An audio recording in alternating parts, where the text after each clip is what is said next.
Well, guys, welcome back to Friends Anonymous. Oh yeah, here we are. My bad, bro.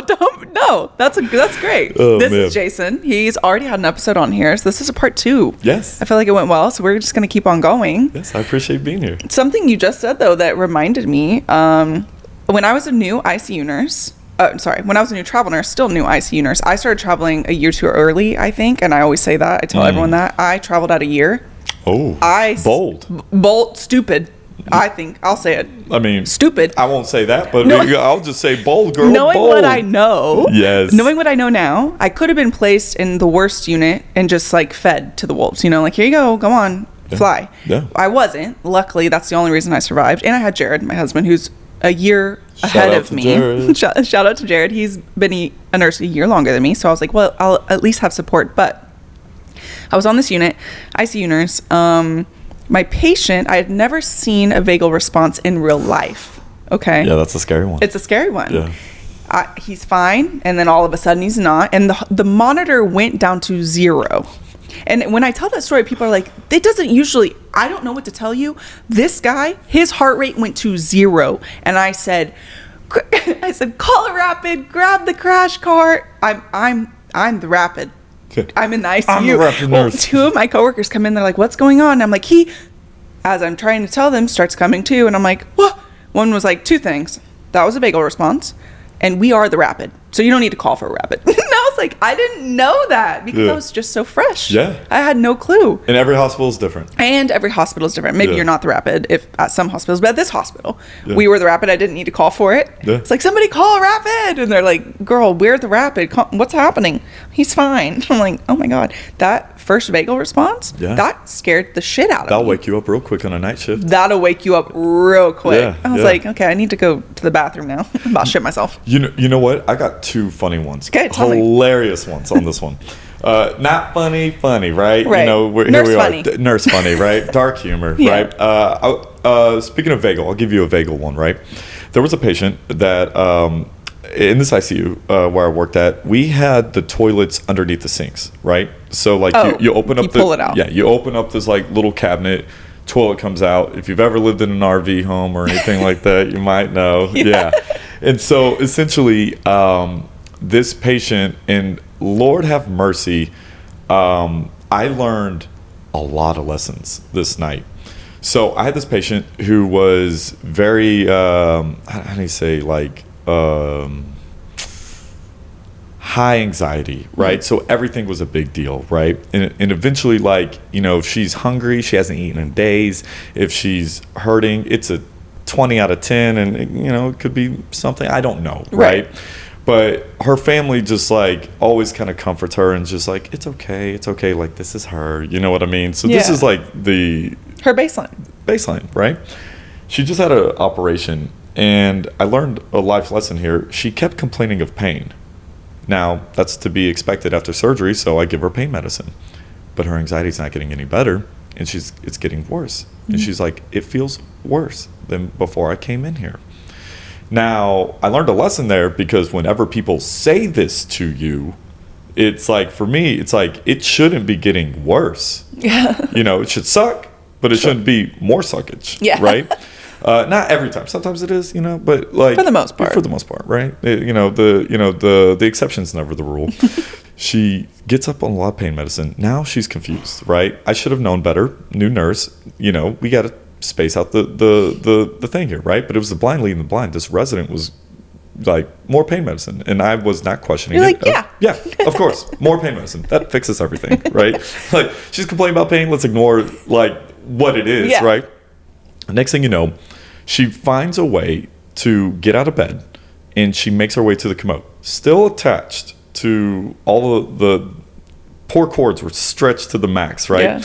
And the oxygen probe that's on people's fingers. Well, I'm just like sitting at the nursing station. It's 3:00 in the morning, and I see this red light just like floating around, right? And I'm like, what the hell is that, right? I walk up into the window, and it's her on the commode waving her finger around, right? And I thought it was E.T. trying to signal to go home. It was her with shit all over her, pale as a ghost, vagal down. It's everywhere, right? Oh, no. Now, I'm like, we're gonna have to code her. Oh no. And so I'm yelling for everybody to help, right? Because she's like right at the entrance of this sliding door, and she's got shit all over her. So the question becomes, what do you do? Do you grab the patient with shit all over her and carry her to the bed with shit all over you now and code the patient? Or do you, and we got to move fast. Her heart rate is not doing seconds. Well. Or do we go, where are the gowns? Let's get some gowns on. Tough decisions need to be made. I'm not saying what I did, but we got her onto that bed. Oh no. And she needed to go back to she needed to go back to the OR if she was bleeding on the inside and everything. Yeah, no, but some of us had to make some sacrifices, and somebody got shit on them. Yeah, and not saying who it was. But that's awful. Terrible. Terrible. Yeah, absolutely terrible experience. Yeah. But would you do it again? So that was the question, right? Earlier with the little And I've done it once. I'll do it again. Let's go. Happy as a pig in shit, man. Well, I always love bringing up new grad stories, especially our own, because it makes new grads feel seen, heard. You know, we all are going to make a mistake. It's not if, it's when. You're going to make a mistake. You are human. And I have a few embarrassing new grad stories that were written in by listeners. And I figured I could read them and we can just kind of conversate about them. I love that. Cool. I haven't read this one before, so no clue what it's going to be about. This says, so as a new grad, I saw an order for 2 liters tap water enema for a bowel obstruction. The patient was like an 80-year-old Vietnamese speaking only man weighing about 100 pounds. The patient failed several other attempts at a bowel movement. I fill up the 2 liters and say to myself, this seems like a lot, not knowing you administer as much as tolerated.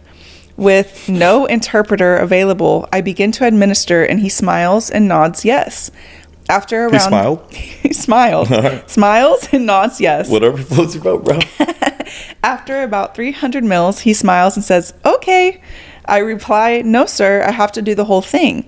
Every 300 mils, he's trying to signal he's done, and I keep apologizing. I'm also a male nurse, probably 80 pounds bigger than him. I put in the whole 2 liters and leave him on the bedpan and go tell my coworker what I did. Everyone's jaw dropped when I told them I did the whole 2 liters. I come back in and bowel movement the size of a baby was in the bedpan. Oh, so bad. My gosh. I clean him and dispose of it and think now's a good time to go to lunch. 5 minutes later, I give a report to the nurse covering my lunch break, and I say, let's check on the patient before I go. When I came back to the room, he had exploded. The patient was sitting in a liquid puddle of poop. There's poop pouring out the water pitcher of his bedside table. I think he was trying to catch it. It's dripping off the bed all over the floor. In the end, the doctor congratulated me on curing the bowel obstruction. Oh my God. You know what, man, what grinds my gears sometimes is like, there's this thing, man, where doctors, like, sometimes, man, they put in orders, right? But it's like they put in the order and then, you know, and then they show up and then it's like we're a genie. It's like your wish is my command. Boom, here it is. You wanted that done? Boom, here it is. They don't know all the time what goes into the order, right? Yeah. It's like when a doctor orders like a CT scan or something like that, and they're like, why haven't we gone yet? And it's like, have you seen all the fucking shit they're hooked up to? Yeah. Take a look at that. Yeah. You gonna carry this with me? Like, shit, takes a moment. It takes a moment. Yeah, like, give me a moment. Even if it's stat, it takes a moment. Yeah. And it's so funny, like, why hasn't this been done yet? And it's like, and then when they, like, dude, one thing that grinds my gears, I know it shouldn't. Maybe I'm sensitive, right? I'll tell you. Please. When a doctor is like, well, patient really needs to poop. And then they put in like, lactulose, and they smile at me, and it's like, you know what manifests from this, right? Yeah. You know what I have to do, and you smile? You fucking smile? It's war. Oh, dude, let me tell you, man. Like, you're not sensitive. That's war. That's war. That's active treason on my mental health. Yeah. Man. How dare you? Active treason. Yeah, it's terrible. That story is hilarious. Whoever sent that in, fucking hilarious. It is hilarious because also I wouldn't beat yourself up on that one though. Like that wasn't. No. That's respectable. Honestly, let's congratulate the patient. He took all 2 liters. No, but the real question that I want to ask that nurse that put that in is, was he still smiling at the end?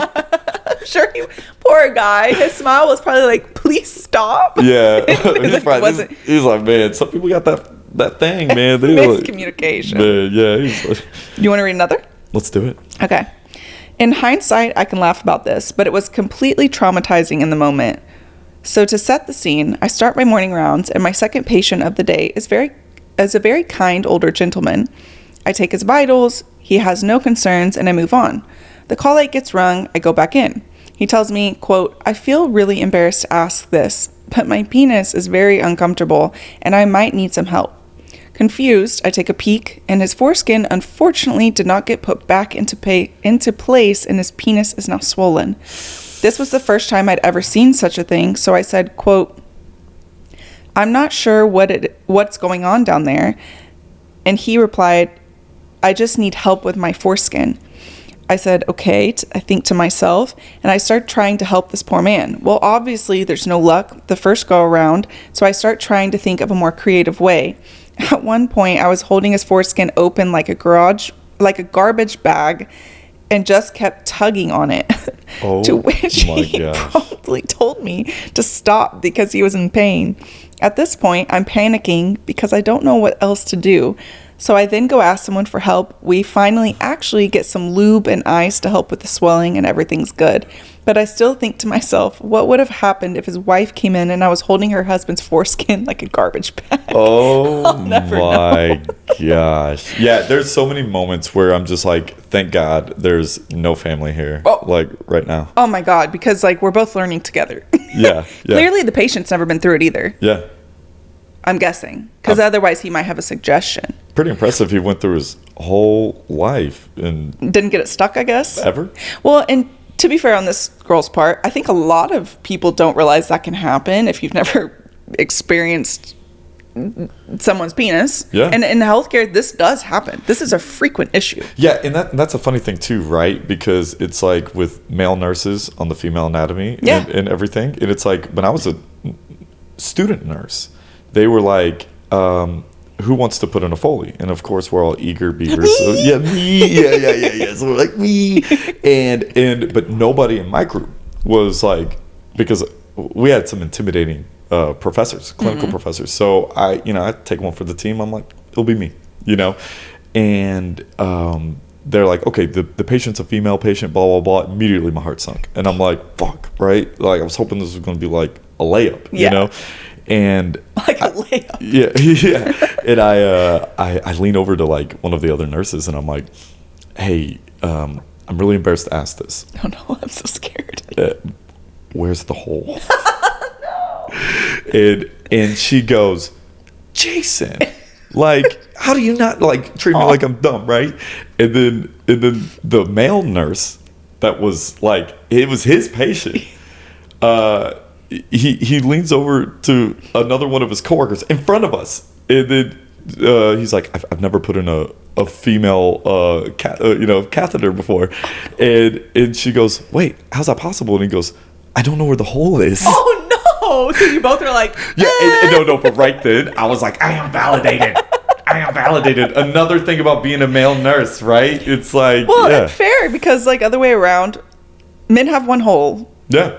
If you've never had experience with it, how would you know? Yeah, guys are so like, we're so dense sometimes that like even in sex, like when when you're first new to it, like how many times they joke about it on TV where they're like wrong hole, right? Like they don't even know, and it's like, and that's a pretty large one to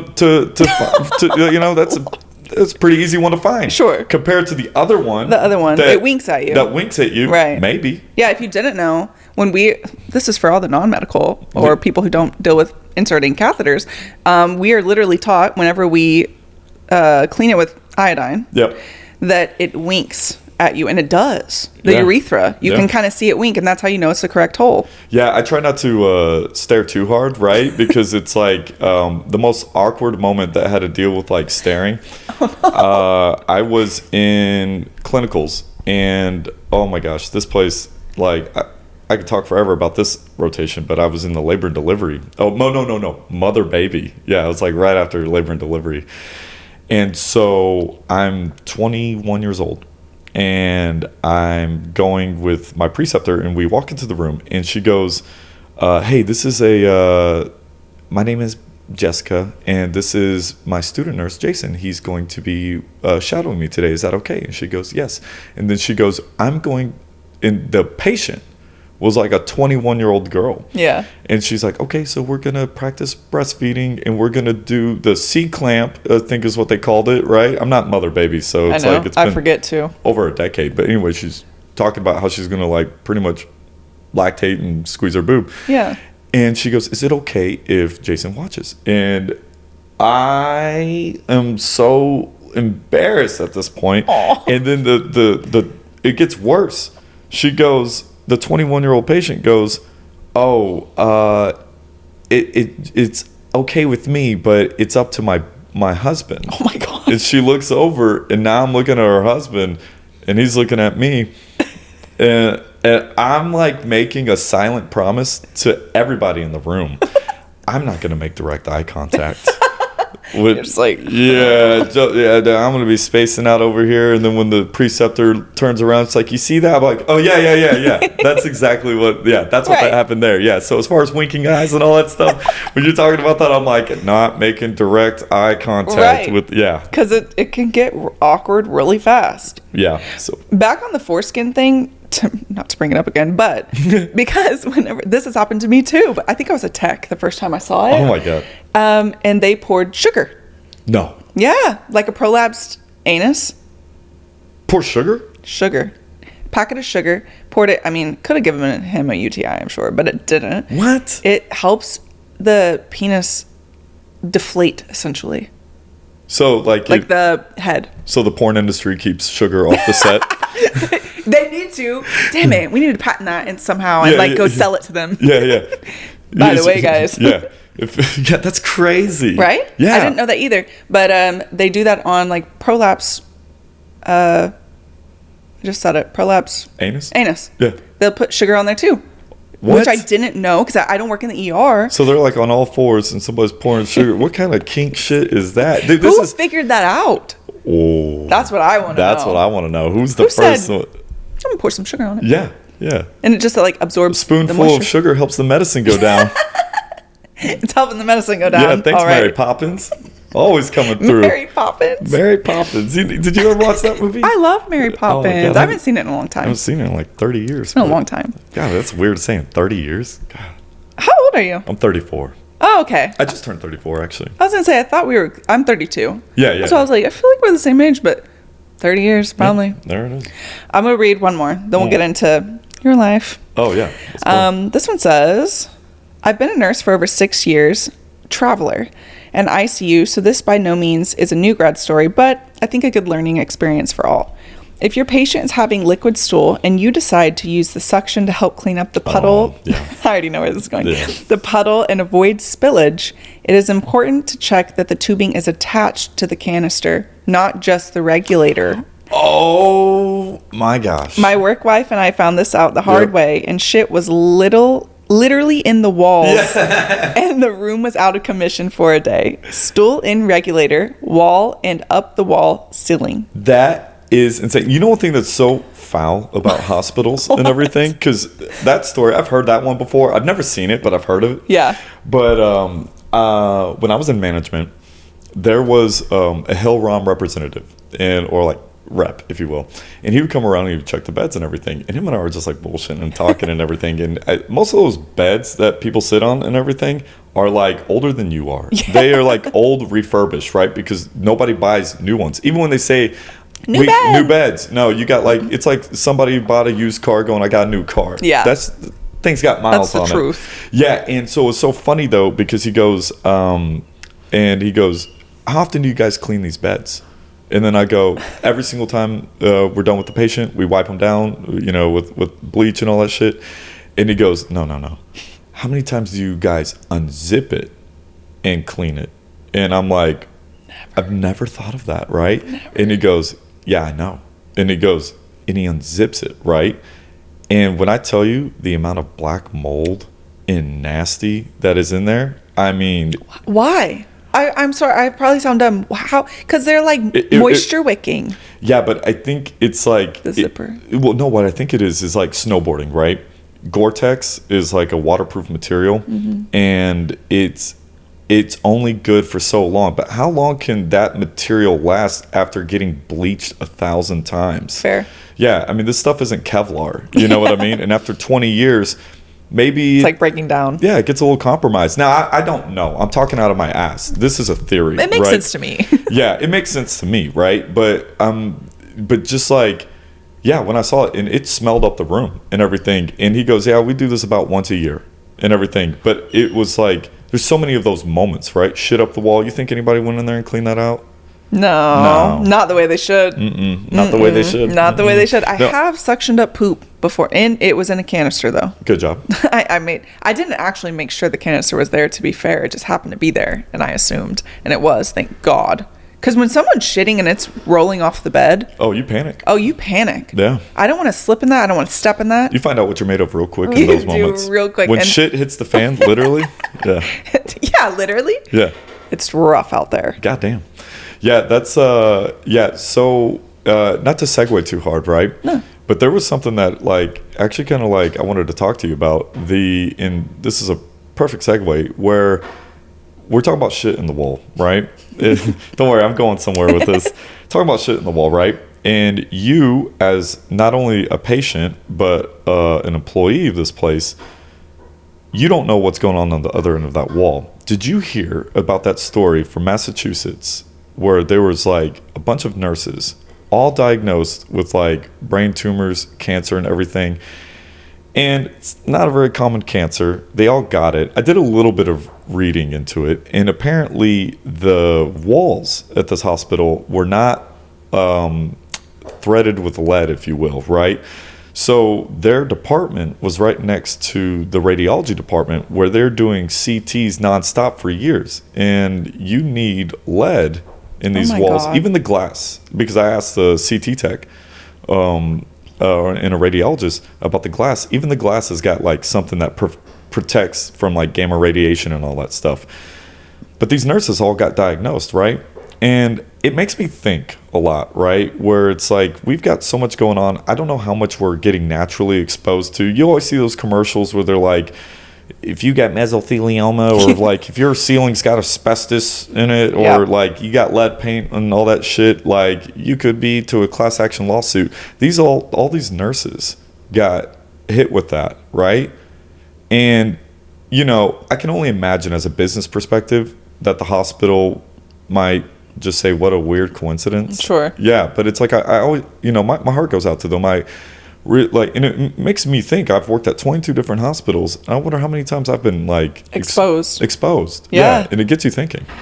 I think it ended up being 17 nurses. 17 was the end, and I didn't look into it as to how it happened. So that's interesting, because I was like, what do you mean?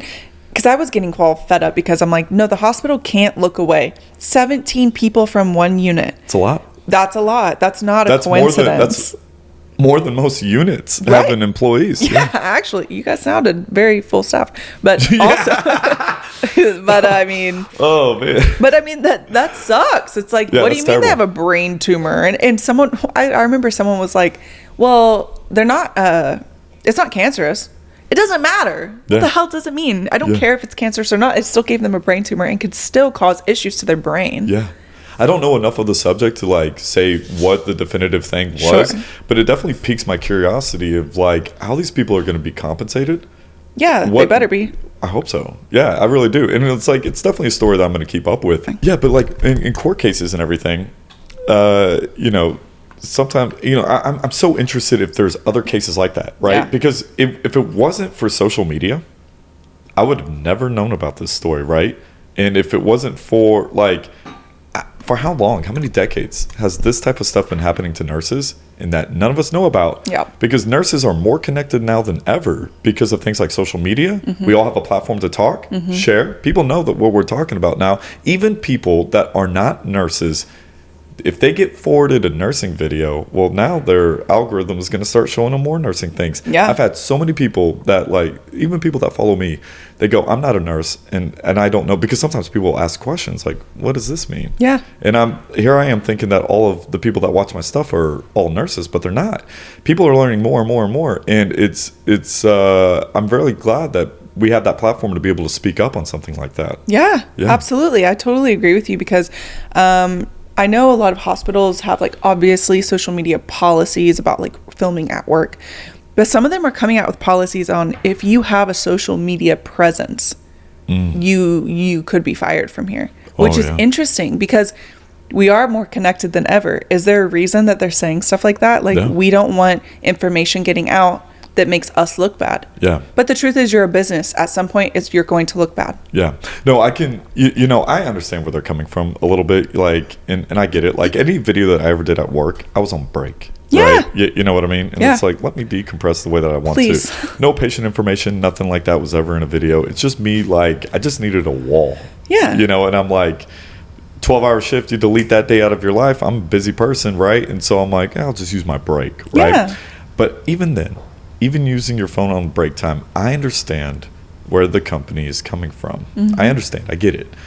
What I don't get is if you're operating, like, on your own personal time, stay the hell off my page. Yeah, absolutely. You know what I mean? Please. Yeah, and if I'm not, giving away, like, vital information, but I do understand where a company could come from and be upset that you're talking shit about them. Sure. I get it. Work at Starbucks and you say fuck Starbucks. Sure. I get it. But it is a dangerous game to play, though, because it is. It's risky. It is, because if you allow them to control every aspect of your life and everything, gets exactly. Gets in some there was a areas. nurse in my DMs. She has a podcast as well, and she's getting in trouble at work right now. She's trying to figure out, should she continue her podcast, because it's very educational. She's not shitting on her hospital. Yeah. She's giving her opinions about certain things that happen within hospitals. Yeah. And they're upset about it. And she's like, what do I do? I'm like, I can't tell you what to do with your life. Yeah. The truth is, it's risky. You possibly could lose your job if you continue doing what you want to do. But sometimes the risk is worth it. Yeah, the juice is sometimes worth the squeeze, right? But, it's so funny, though. It's like, it's like, even now I get, like, a little nervous. I haven't even, like, dropped one hospital name since we've been on the podcast, because I don't. Because they could come after you. Yeah, for all those reasons. Yeah. And it's like, I feel like we're, like, starting a revolution over here. I know. I'm like, come on. Oh, you're here for the revolution. It's kind of funny, though. I think about, like, because I've gotten in trouble for, like, social media stuff. I actually had somebody report one of my videos. Really? Like, I was at, like, another hospital, and somebody reported one of my videos, recorded it on my break. I knew it was somebody at the hospital because they knew that it was an ICU. But the thing is, though, is that I didn't record it in an ICU. And they go, oh, he recorded this in ICU. I'm like, but I didn't. But I didn't. But that I work in the ICU here. So it's like, so it had to be somebody that worked there. And they said, I didn't lose my job. Nothing happened to me, because what they did, it was spiteful. What they did is they said there was patient information in there, and immediately when something like that happens, it gets escalated to the top, right? Rightfully so, right? And because you definitely don't want that out there, right? For the patients and everybody involved. But there wasn't, because there was never a computer. There was nothing. It was just me in front of a wall. That's annoying. It's very annoying. And they said that the whole committee looked at it. They said no. And then my manager was really nice, and he goes, like, hey, just don't record at work. Yeah. And so you'll see, like, even in my videos, like, I quit recording at work. There was a shift at some point. A shift, yeah. And I'm technologically literate. I didn't know how to do that whole green screen thing, I helped you, I think. You did. And I thank you for that. No, I appreciate that. That was solid.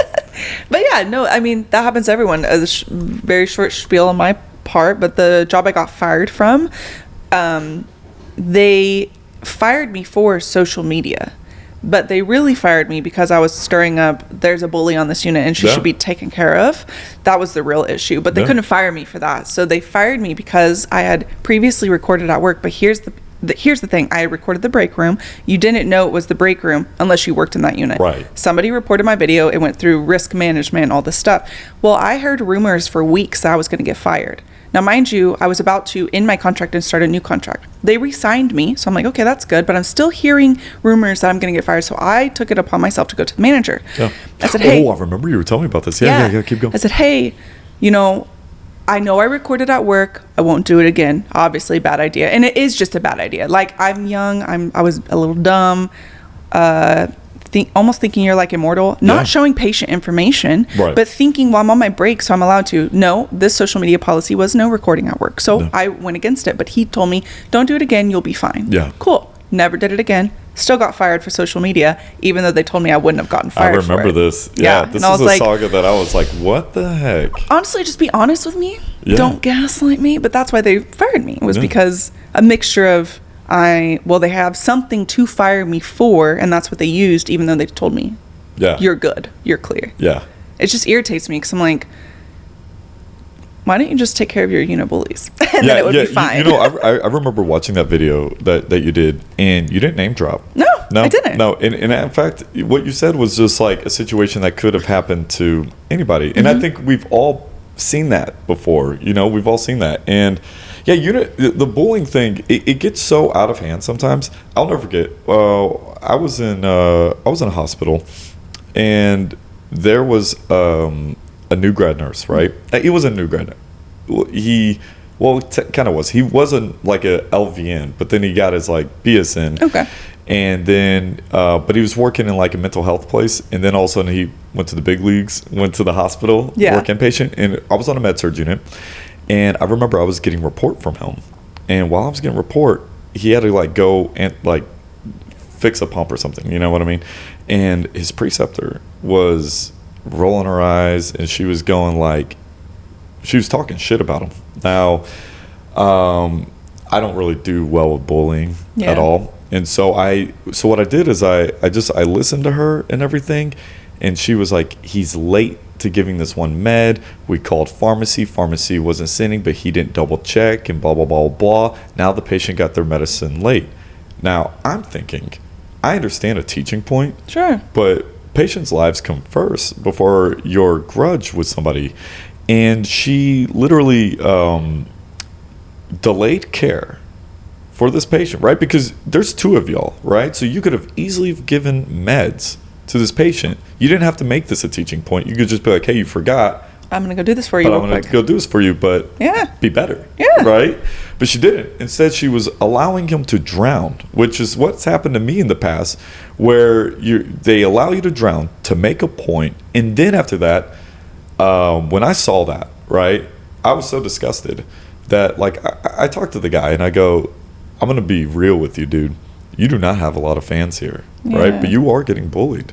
And I was like, I was in my mid-20s, right? So I just got done with that. So I was like, if you need to talk to somebody about that, like, I'll be a witness. Oh, yeah. To it. Yeah. And so, dude, this place is so evil.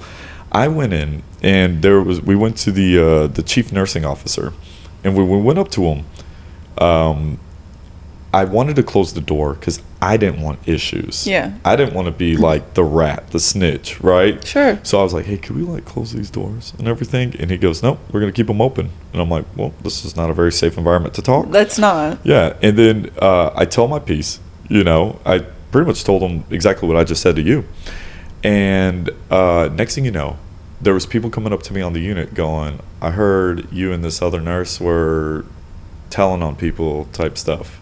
And I was a contract man. I was a traveler man. I didn't give a shit. Yeah, I didn't like the I'm hospital. out of here I'm out. in a couple weeks. yeah. I was just like, you know what, man? Like, kick rocks, everybody. But you know what? I couldn't let that slide. Yeah. Yeah. Well, and I mean, that's sad. For one, when you are a new grad of any kind, you are going to drown, but we shouldn't force you to drown just because it's a teaching moment.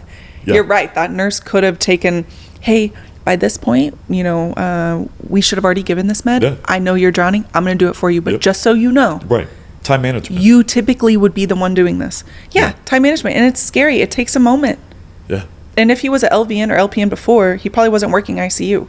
Yeah, it was actually it was a med surg unit and everything. No, you're fine. It was a med surg unit, but even then I was like, and I don't want to like talk shit on like med surg and everything, but the stakes change, right? They do based off of like acuity and everything, and it's like sometimes when I think you rock so much anxiety in the ICU, and you go down to med surg, I think that's the thing that pisses off ICU nurses sometimes is when somebody, and it's all arbitrary, right? What is a big deal? But what's a big deal in med-surg is a different big deal than what is a big deal in ICU. Not saying anybody's wrong, just saying correct. Exactly. we focus our attention on different things.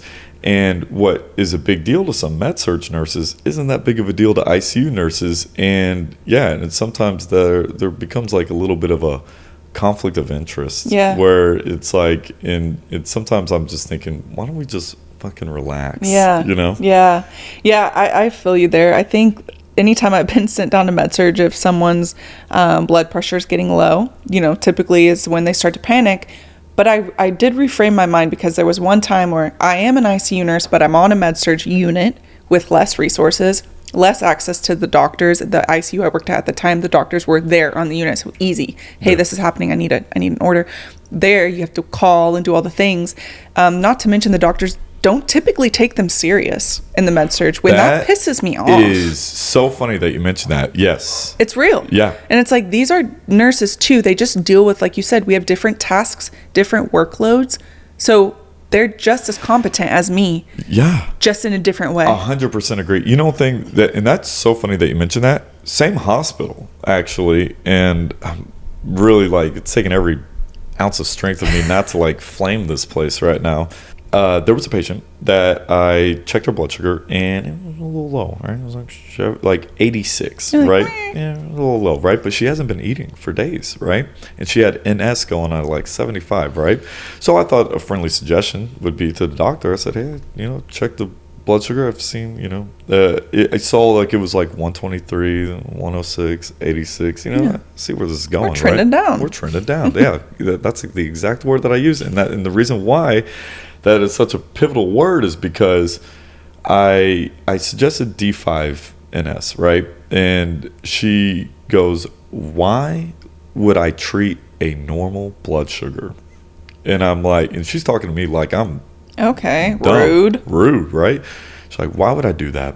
And I'm talking to her on the phone, and I was like, oh, because I've seen it trending down, you know. And then she goes, but still, why would you like? She's like talking to me, and then all of a sudden I didn't want to do this yet again. I'm in my like early 20s, right? So I'm like, kind of I did. Yeah, but I'm like, I pulled the ICU card. It's like, how many ICUs I've worked at, and I've never seen a doctor not want to treat a trend. Yeah. If you're trending in any direction that's not good, right? Because we're headed to zero. You know what I mean? Like this, can happen. It can happen. Yeah, and it's like, but once I like pulled the like, I'm not like these other, like I'm an ICU. Like I don't want to be this guy, right? But I'm an ICU nurse, but right? You're not taking me serious. Yeah, I want you to take me serious. Yeah, and she's like, oh, okay, but then she like decided to get smart with me, and she put in like 30 orders. Yeah, and it was just like, bitch. Yeah, you doing this to spite me? Yeah. Yeah.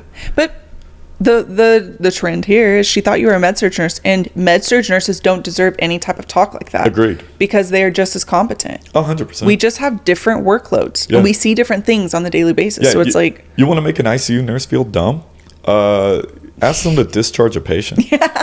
What? Yeah. I always have to have help every single time. I never know how to do it either. I'm always like, please, somebody hold my hand. They're like, let me teach you how to do this. And I'm like, I honestly don't even want to learn, because the next time I discharge a patient from the ICU will be in like 3 years. You know what I mean? Like, yeah, that's so funny. By the way, can I hate to hijack this and go back to a funny story. Do it. One of the nurses' stories that you read was about a Vietnamese speaking gentleman, the one with the enema and everything. It reminded me of this like hilarious story, very similar to that shit one I was telling you earlier, where we had to carry a patient full of shit like over to the bed. But this patient was older Vietnamese gentleman, and did you know fact, huge Viet population in Texas. It's the third most spoken language in Texas. Yeah. English, Spanish, I assume. Yep. Then Vietnamese. Yep. Interesting. Yeah. The more you know. And so we took care of a lot of Vietnamese patients. Anyway, this guy did not speak any English. And he had a son in the room whose English wasn't that good either. And that's okay, right? And so we go through, and I hear screaming. And I'm like, whoa, it's night shift. So we go in, and the older gentleman, the patient, he had an A-line, and he was attached to a heparin drip. And he got up out of bed out of confusion, ripped the A-line out, but because his blood was like so thin, it was misting out of his arm. And he's like, and we tied his hand like this because we wanted his wrist straight, so he looked like Spider-Man. Right? With his blood. With the blood just spraying. And he's like freaking out. And the son is freaking out because his father is waving his arm around and there's mist of blood is surrounding him and there's blood everywhere. And he's like, and then the Vietnamese like patient, he's like, and then we're like, we need to grab his wrist to stop the bleeding. But the problem is there's a haze of blood in the air, right? Oh my God, yeah. So now we're faced with this dilemma where it's like, and I don't know what this guy's got, like bodily fluids. I'm about to walk through like a perfume spray of blood. Yeah, this guy's spray painting his bed with blood. Oh my God. And so we're like, what do we do? What do we do? And then one of the nurses had a bed sheet. And like, everybody get behind the sheet. And we're like marching towards the patient with the bed sheet. And we wrap him up in the bed sheet. And we're like, get him. But he doesn't speak English. So he's like, we're like, stop moving. And he's freaking out. And he's like, And we're like all coming at him behind the sheet. This guy's probably confused as shit. And we like wrap him up and we're like, where's his wrist? Where's his wrist? And we're like looking for him, like, I got his wrist. And then we're like, where's the blood? It's still coming. Wrong wrist. So then we grab his other wrist, and then we like eventually we stop the bleeding and everything. But the son was like, and it's like in this tornado. Oh my God, this tornado of anxiety. It was terrible. But I'll never forget that. But we were all like hiding behind the sheet because it was like, what do we do? Yeah, what do you do? What do you do? Yeah. That's awful. Yeah. Poor guy. You find out what you're made of sometimes. He's probably told someone that same story, but from his point of view. Oh my God. They came in with a sheet and wrapped me up in a sheet. These crazy monkeys wrapped me up in a sheet. Yeah. He's probably like seriously traumatized. They must have confused me for a pillow when they were trying to case me up, man. Yeah. That's funny. Okay, well, last episode, you were telling me that you had a story you wanted to tell. Oh, my So pivot again. I want you to tell your story, and then we'll wrap up this episode, and I'm sure you'll be back for another. Let's do it. Okay. Yeah, so this is arguably my craziest nursing story of, like, all time. This is on my Mount Rushmore, right? And I'll say the area that I was in, right? Because I worked at multiple hospitals in this area. I was in San Francisco, right? And the only reason why that's important is because this was, the year was 2022. This is like during right after the COVID pandemic type business, right? So everybody's on like real high alert for new pathogens. And there was a new one that came out around that time, if you remember. I don't know which one it was. Delta? Monkeypox? Monkeypox? I do remember monkeypox. Yeah, so it was so funny though, because I was working in the ICU, night shift. I get floated up to a med-surg unit, right? When I arrive, it's me and another traveler, and all of the staff nurses there are like, yay, they're here. We get to go home. Now, I thought that was day shift talking to me, but it was night shift. Because travelers came to float, they were canceling their nurses. Oh no. So when I say, and I don't know what they were thinking, but we were short staffed. And so what happened is there's 9 patients on this wing of the unit. One nurse is getting 5, the other one's getting 4. Guess who got 5? You. Yes. So I've got 5 patients, but one of my patients has monkeypox. Oh no. Now I'm in a group chat with like a lot of my friends and everything, and we always just bitch and complain. We're just like, I can't believe I'm flown to another hospital, can't believe I'm going to med surg, right? And I was like, in this time nobody knew what monkeypox was. It's very scary. I mean, we were treating this shit like Ebola. This was like ground zero, and it was in San Francisco. And if anybody remembers that, San Francisco had an outbreak, but it was like almost what you would call ground zero for monkeypox, right? And we're all scared because of COVID. We're all scared because of COVID. This is my mindset going into this assignment, right? And I'm scared. And so I'm telling my friends, I'm like, guys, I've got the monkeypox patient. And one of my friends in the group chat goes, I took care of that guy yesterday, and he was going crazy. He's a homeless guy, and he goes crazy. He will try to grab you and hug you, and he hides in the bathroom, and he does all this stuff, right? And I'm like mentally preparing myself, right? But I'm giving report, and I learned a lot of life lessons, and you'll see. So what happened here is I'm getting report from the nurse and everything, but we don't really go in the room to do the report because we're afraid of monkeypox, right? So we're doing it outside the room. And whenever like I'm like passing out my meds, there's a priority to like passing out your meds, right? So that every nurse knows that if you have an isolation room, they're typically last on the list. It's just the way it is. Don't be in there for a moment. You're going to be in there for a moment, right? And we cluster our care, right? So we gather everything that we need. I'm making sure, and the call lights are going crazy. It's me and a charge nurse. We're about to lose our charge nurse at midnight, right? So the charge nurse now is like, she's helping us answer the call lights and everything. She's being a real one, right? And I'm going crazy, right? It's not until about like 9:30, right? Maybe 10 o'clock at night, right? I'm on my final med pass, right? And he's a homeless gentleman. I'm getting all his meds. I'm getting probably some narcotics that I was looking at. He's been taking them regularly. His PRNs. He's going to want that. So I'm like, I'm going to be a good nurse because I don't want to go in, get hazmated up. Every time. Let me go get that one pill for you, go, and then come back, right? So I go in there. And for the sake of this like story, I'm just going to make up a patient name, George Michaels. Okay. We'll call him George Michaels. So I go in the room, and I have like all the meds and everything that I know he's going to want. But when I walk in, I don't see him in the bed. Oh, no. And I'm like, oh my gosh, like he's hiding somewhere. Like this is crazy, right? And so then I see like, I'm like looking underneath the bed, and I'm looking underneath like furniture and everything. I'm getting kind of scared right now, right? And I see that there's like a hospital gown and like a bunch of stuff like on the ground, clothes and gown on the ground. So I'm like, he's probably in the shower. So I start to like walk into the bathroom, and I'm like, I'm kind of squared up a little bit because I'm a little just scared. Like, what's about to happen? What's about to happen? And is he about, like, this is like a scary movie. He's like, it's night shift. And I'm like, oh my God. So I'm like, yo, George, like, where you at? George? And I go in the bathroom. He's not in the bathroom. So then I'm like, oh no. I would be so scared. Oh no. There is a naked homeless man with monkeypox. Oh no. Running around the hospital, and he's my patient. I call immediately the charge nurse, and I'm like, we're in trouble. She's like, call the house supervisor. I'm like, why me? Right? Why can't you do it? Why can't you? I don't know this guy. And I'm a traveler, right? I'm expendable. They're be like, going to blame me. Yes, it's my fault, right? It's my fault, right? If anything bad happens, blame the nurse. Blame you. Blame the nurse, right?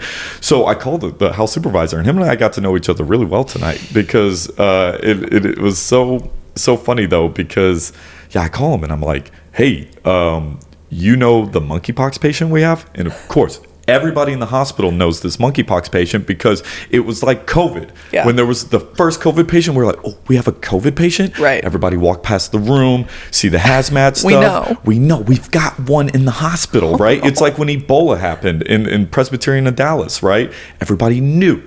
I knew on my couch that there was an Ebola patient in Presbyterian Hospital because they reported it on the news. Oh my God. So this is a big deal. And I've got the monkeypox patient that everybody's worried about, and under my watch and supervision, he's now naked running around the hospital. And I'm like, hey, that monkeypox patient that we have? And he's like, yeah. And I'm like, well, he's naked running around the hospital right now. And he goes, stay right there. We're coming. Not but 2 minutes later, him and security are there, right? And everybody's like freaking out, and they're like, what does this patient look like? The only thing that I got in the description was that he was homeless, and that he had dreads. Okay. And I'm like, that's all I can tell you. And they go, how do you not know what your patient looks like? And I'm like, Weren't you listening? He has monkeypox. Yeah. I don't want to go in. Yeah. No, bad on me. Yeah. Life lesson learned. Always look at your patient. Always look at your patient. You learn life lessons hard sometimes, right? Yeah. So I'm like, I don't know. And he goes, how do you not know what your patient looks like? It's 10 a.m. or 10 p.m. And I'm like, because it's me and another traveler with 9 patients, no resources, call lights are going crazy, and we're about to lose our charge at midnight. I don't know who signed off on this, right? But we are very short-staffed right now, yeah. Right? What could you have done better? House soup. Yeah. Let me turn that one on you. Yeah. And so he's like, oh, I didn't know, right? Yeah. Next thing you know, we had another traveler like float to like be a resource and everything, right? Because these call lights were going ham. Anyway, the security guard goes off of my description. He goes, it's okay, I'm gonna find him, right? And so he's like, wait right here. They're like, we're gonna check security camera footage, right? And I'm like, okay, like thank God you guys are here, right? 10 minutes later, the security guard comes back and he's got George Michael. And he goes, I found him. And I was like, oh my God, George, thank God you're here. I was like, oh my God. I was like, George, thank God you're here, man. So he goes through and he's like, oh, like happy. He had a dinner tray that like got delivered. I hand him his dinner tray and I'm like, George, man, we've been looking all over for you, man. Like, man, have some food, man. I'll heat it up for you, man. Get in there, quit playing, man. Yeah, like, please don't do that. Yeah, because my job's on the line, dude. I needed you here, man. Thank God, man. Go in there, man. I'm gonna get your meds, man. I'm like super duper friendly with him, right? And next thing you know, the day is saved, right? George Michael's in the room, right? I go and I get all the meds that I know he wants, and then I go and I'm like, do. He's eating his food. He's happy as a clam. I mean, he's like covered in piss and everything. And I was like, poor George, man. Like, hey, man, I'm gonna get you cleaned up a little bit later, man. Like, don't worry, man. We'll take care of you, man. And he's in the bed. He's happy as a clam. And he's got his ID bracelet on. So I go and I scan the bracelet and an error message pops up on the computer. Yeah. And I'm like, oh, they didn't give my boy a chance. They already discharged him out of the system. And then I go and I read and it said, Rick Fox has already been discharged. And I'm like, Rick Fox? This is not George Michael. This is not George Michael. And I'm like, George. Oh my God. He's not responding. And I'm like, George. He's not responding. And I'm like, Rick. And he goes, what? And I'm like, oh no. So I'm like, oh my God. And I'm like, do you go by, I'm sending a prayer to the heavens, man. Send a prayer. I'm like, is your middle name George? Do you ever go by like George Michael? Yeah. And he's like, no, it's Rick Fox. And I'm like, oh, and he said it with conviction. And I was about to hand him a bunch of narcotics and a bunch of shit, right? But I'm so thankful I scanned the bracelet before and not a bracelet on a keyboard or anything like that, right? Because if I would have done the opposite, we'd be having a much different story now of how my career ended, right? Yeah. So I'm like, but this situation still isn't any better because now we have a different homeless man in the monkeypox room. Oh my God. Eating George Michael's food. Oh my God. With dreads. They both have dreads. No, but now here's the awkward part. He didn't have dreads. What? Wait, George Michael's didn't or Rick Fox didn't? Rick Fox didn't. You just said, this must be the guy. Dude, I was in so much panic. Oh, no. And it was an African-American gentleman who didn't have dreads and everything. But he came when they were looking. He said, this is me. This is, yeah, here's, food, right? Could you imagine if you're this guy, you're just some like homeless guy right outside the hospital, some angry security guard comes out and he goes, you. Come here.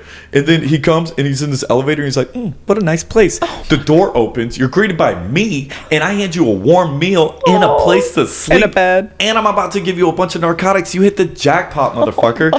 Here we go, right? This guy was so happy. And so he then goes and I leave the room. I grab all the meds. Make sure, and I call the house supervisor again. And like I said, he's going to get to know me very well tonight. And I'm like, hey, man, do you remember George Michael, the monkeypox patient that left, that escaped? And he's like, yes. And I'm like, he's still at large. Oh, my God. Yeah. Yeah, this guy is still out there, right? And he goes, wait one moment, I'll be right there. Security comes. They go and they're going to escort him out. Now, George Michael got very comfortable. He was wearing street clothes. There's so many indicators that should have told me that this is not the guy. But the security guard was so... You looked at security footage. Well, everyone's panicking. Yeah, you grabbed the guy. I'm taking your word for it because I don't know what he looks like, but you looked at security footage and you just grabbed him, right? And so he's in. I'm not making this up at all. To ask anybody who was at this like hospital that night, this guy is now naked in the bed, smoking, and I'm thinking it's crack. And he's like smoking, and then they go. The security looks at me and they go, "Can you help us get him out of here?" And this is like a thing that pisses me off in nursing, where every job becomes a nurse's job sometimes. Yeah. And I told them, I said, because I don't want my fingerprints on any of this, I'm just like, look, I deal with patients. You deal with civilians. Yeah. You are security. And I didn't bring this guy in here. You know? You did. Yeah, but I didn't say that part Right, because but I'm you're actually thinking it. Oh, well, I'm thinking it because I'm so mad. I'm so mad that I'm like laughing at this point because I'm like, what else do you do? what can you do? Because I'm like, I'm fucked. This is fucked. So they end up getting him. They grab him out. He's like walking out, and I'm like, "See you later, Rick." Then he's like, "It was like pleasure Thanks meeting for the you." meal. Yeah, and he's like super happy. What happened to him, I don't know. But the funny thing is though is that an hour later, the house supervisor calls me and he goes, "Rick or George Michael left at like 3 p.m. on day shift." And I was like, You're telling me right. no one from day shift had been in there No. since before 3? Mm-mm. And they just passed on report to you. Yeah. Now it's the night shift. Yes. Everything gets blamed on night shift too. Goddamn. It's the night shift and the travelers issue. Yeah. I'm not in a good position, but there was a sigh of relief that he did not leave on your my shift. But I knew I was going to hear about this story later, right? They called a code purple at this hospital, which is like a missing adult. And it was the anthem that night. It was on the speakers all night. And everybody's like, this code purple's going on, right? And then word got out very quick that it was my patient because everyone's like, that's Jason's patient, you know, and like everybody's laughing. I go to like other hospitals in like the San Francisco area and they're like, oh, I heard about this one. Yeah. I'm like, yeah, this is like one of the most traumatizing things that have ever happened to me. And then all of a sudden, at the very end of it all, I get a call an hour later about we found out that he left on day shift and everything. And here's the ironic part. George Michaels was not an African-American gentleman. He was a white guy with dreads. All I said was that he was homeless and he had dreads. So a week later, I had to participate in a Zoom call that was going to like tell us like what we could have done better type situation. Everybody was a real G. Nobody threw anybody under the bus. That's good. Yeah. I didn't throw day shift. I didn't even mention it. Yeah. You know what I mean? We were all very supportive. We were like with everything that happened, blah, blah, blah, blah, blah. Everything was good. Security gets on the phone. And these people, man, like, and they go, oh, well, we were told that he was an African-American gentleman. And I'm like, you racist assholes. Yeah, I did not say that. I did not. I just said he had dreads. You assumed. And this motherfucker didn't even have dreads. And so the guy he brought in. Oh he just brought in. So I'm like, oh my God. I was like, ooh, you know what? But nothing came of it. Yeah. Luckily, everybody understood what it was. I was sweating bullets for a moment. And it was like one of the craziest things ever. And it was like, to this day, if I'm at the club, we're pouring out bottles, like, I'll pour one out for George Michael, We lost a brother back there. We lost a brother back there, man. George, if you're out there, man, I think about you all the time, man. I hope you're doing well. I hope he is too, because he had monkeypox. He had and monkeypox. Just bounced, yeah. And then, like, shortly after that, man, I was watching the news, like, heavy, and there was a huge outbreak of monkeypox. You're like, I have no clue how that happened. Yeah, like, geez, man. It's crazy. Yeah, wow. Every time I saw the news, I'm like, is this my fault? No, it was never your fault. It was day shift's fault. Day shift's fault, man. I'm telling you, man. That is a crazy. I've never heard a story like that. Yeah, that's a real one. Oh, really? Yeah. No, I'm not dropping any names, hospitals, or anything, but there's a lot of people that can vouch for that story. Yeah, I believe you. Yeah, that was arguably one of the probably the craziest moments of like my whole career. And I love San Francisco. I love the hospital. They handled it very well. Yeah. Everybody did a good part. I loved it so much. In fact, that's where I met you, right? It was a good time of my life.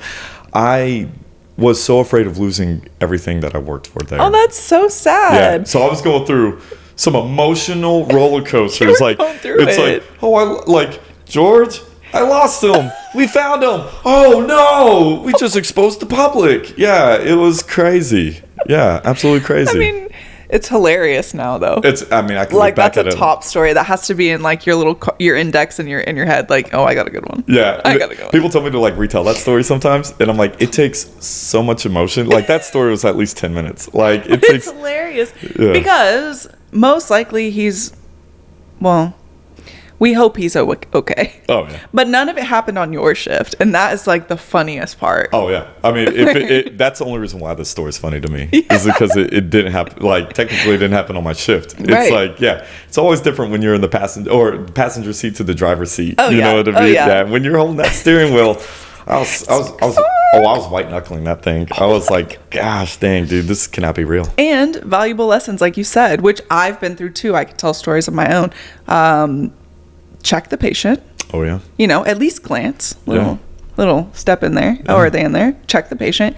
And you scanned the wristband. Scan that bracelet. Because had you not, how many times have we the one on the computer? Yeah. It's easy, it's convenient, it's right there. Yeah. It must be right. Must be right. Yeah.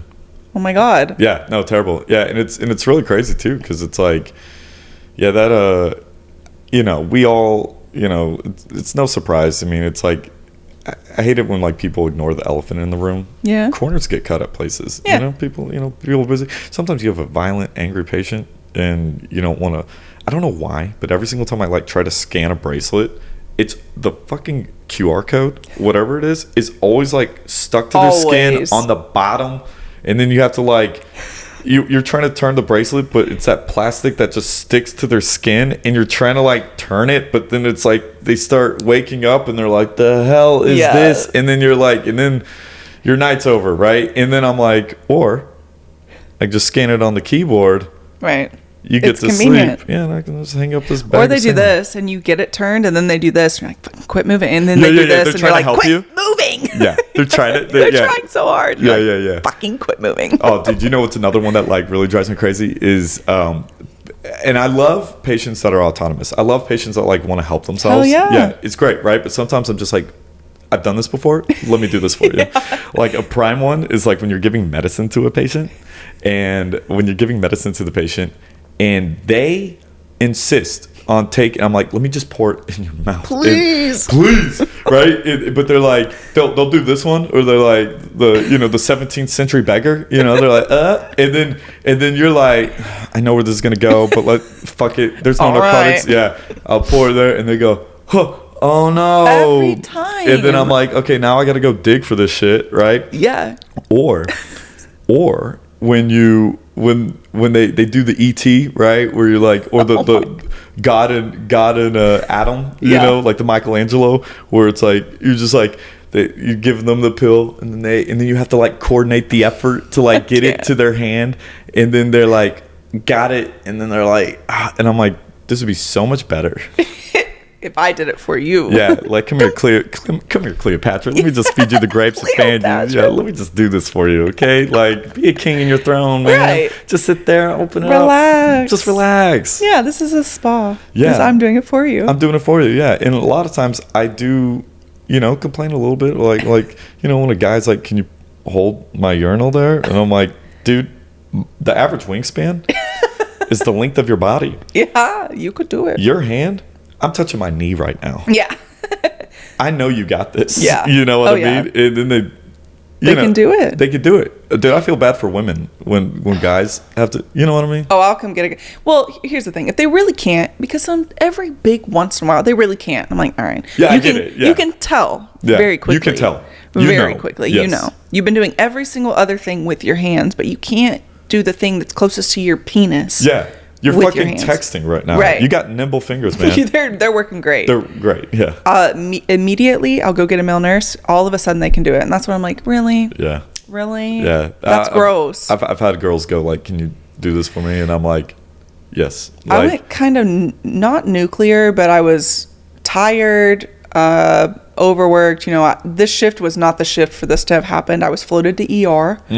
I'm not an ER nurse, but I was floated there, and I was like, I can keep up as I can. shout out to ER nurses, because it's not until you float there when you're like, Literally. yeah. Till you get it. You guys are fucking in the trenches over there. Now when they call me and they're like, sorry, didn't have time to get a report, I'm like, bring them up. Bring 'em up. It now. I get it. It's Yeah. perspective. I'm like, okay. I go down there, have a patient. I have to straight cath him. His wife's in the room, mind you, but she's turned facing away to give him some privacy. I'm going to straight cath him. We have to hold their penis to do so. Yep. He grabs my hand, strokes, and moans. And I was like, let go of me right now. I was so mad. I was like, don't touch me. You don't touch anyone. His wife turned around. I'm like, you did it with your wife in the room? That's weird. He was like, I didn't do anything. Yes, you did. And I was like, now you have to bear the wrath of the male nurse. Yeah. that I will go get right now. That's so fucking weird. It's weird. Don't do that. Dude, we get exposed to so many weirdos out there. Yeah. And it's like, yeah, in the ER, it is the Brita filter to the whole hospital. Brita filter. That's a good way to put it. No, it really is, because they see everybody. Everything. Yeah. The only time they don't see anybody is when it's like a direct admit, but that's very rare. Very rare. Yeah, they see everybody, man. Mm-hmm. Yeah, no, it's so silly though. I was working in oh my god, I was in San Francisco, and I can't say what was happening to me. People who work there know, but I was not feeling well, and I talked to a doctor, and I go, "This is happening," and he goes, "This is an emergency. You need to go down to the ER right now." And I'm like, "Really? Like, you don't think maybe like a primary care physician or something? Urgent care? Urgent care, And he's like, "No, you need to go down to the ER." And when the ICU doctor's telling you that, you're like, "Oh, yeah, didn't know this was what I thought it was, but maybe this is." Go down to the ER, and I don't want to be seen, because I floated to this ER before, and I don't want people to know. No, you never do. The problem that I'm having. And I'm like, and like for notes, right? If I slip and fall, hit my head, I do not want to be taken care of by my coworkers. I do not want anybody putting a Foley in me, talking shit later. You know what I mean? Like, did you see the Foley that we had? Like, we had the condom cath. We got the small one. I don't need to hear that. I don't want to hear that. Yeah. So just fucking transport me out, And if I'm bleeding it from the head, let's just hope it doesn't get too bad, right? Because that transfer me out, But anyway, I go to the ER, and I had a couple of like nurse coworkers that like came in from the ER, and they go, "Oh, Jason, how you feeling? Blah blah blah blah blah." And I was like, "How'd you know I was here?" Oh, no. And then they go, "Oh, we have the TV on the board at the nursing station, and it tells us their name and what they're here for." Oh no! Everybody knows why you're here, and I'm like, "Kill me, please."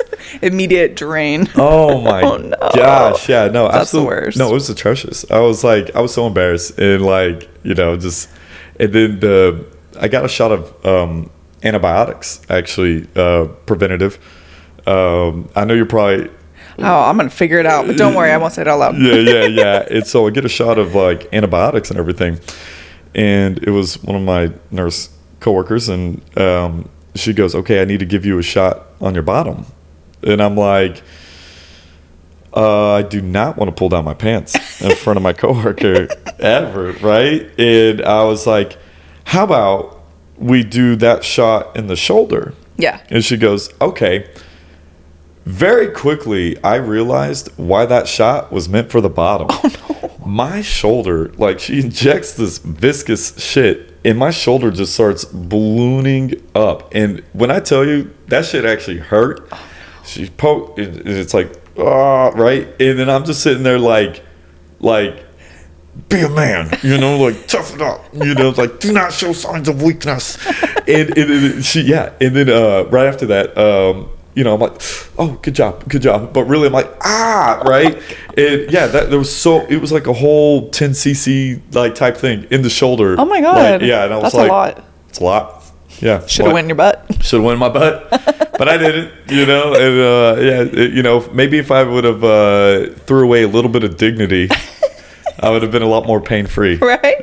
So sometimes it's a good trade-off. It is. Yeah. You kept your dignity, but you had a little bit of pain. A little bit of pain, but it's not until you're a patient sometimes when you realize like how hard it is for patients when they're like, I don't want to use a bedpan. And we're like, just do it, but it's like... We're so desensitized. Yeah. Or like patients, what we expect them to do, like behave like vampires. Yeah. Like we're putting these leads on you, lay on your back. Yeah. I don't know a single person that sleeps on their back like that for long periods of time. I'm a side sleeper. I'm like a Heisman Trophy. I would piss off every nurse, all the leads, all getting like bringing the leads with me as I turn the blanket. People sleep on their stomach, but we look at them like they're crazy. When we're like, what are you doing? Why are you doing that? And it's like, it's only natural. Yeah. Yeah. Well, this was a great episode with you. Yeah. I hope to have you back in the future. Yeah. If you guys want to go follow Jason, his socials will be in the description. Sir Master Wolf for TikTok, Instagram, and YouTube. Yes. Right? Yep. All right. Thank you so much. And until next time. Bye, guys. Bye, guys.